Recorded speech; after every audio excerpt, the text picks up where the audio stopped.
اصلا مخ نداریم، بگو زنده ایم قد مرده حق نداریم، بگو هنو واسه یه لقمه نون تو سگ داریم و لشتو نخ ناموس این و اونیم و دیگه دوا واسمون سبک کراک میزنیم، تمام بود و نبودمونو به فاک میزنیم، یاریه که با غمم دیگه شاد میشیم، عاشق میشیم، طرف نده اسید میپاشیم، بگو علی عبد گرفت و موندنی شد از تو بند میده خرج زن و بچه‌شو، بگو ممی توی تیزی کشی تو خط مرد، یه سال نشده آجی بازاری زنشو برد، بگو مدای دوزاری افتیر کش رفیق بیت رهبری و نور چشه، یکم زور داره وقتی هیچ کی سر جاش نی، زندگیت خورش و بدبختی چاشنی، نخبه ها فراری و خوبامون تو بندن، ما تو بغض و اونا به ریشمون میخندن، دست تو جیب مردم و قسمشون به خواران پول نف هست اما خرج میشه تو لبنان، صداق تیشه فرهادم وقتی کلو بریده فریادم، آتش زیر خاک سرم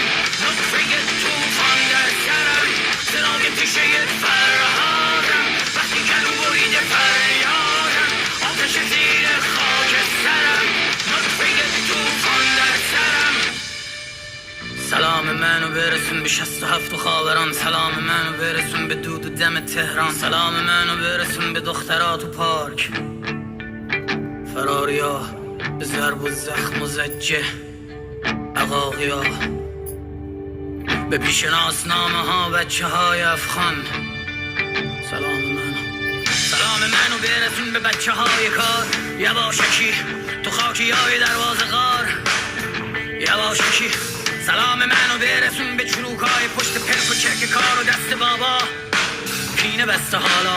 سلام منو برسون به اینو شک نکن تو کتک زیر چک پا نمیده پهلوون، سلام منو برسون به کارون که خشک نشده هنو مثل زاینده رود، ارومیه دوره شومیه خفگی عمومیه، اینا رو نمیگم که بگی ناامیدی، حتی اگه یه روز خوش ندیدی، فقط تویی که فردا تو میسازی، تو رئیس خودتی واس خودت سربازی.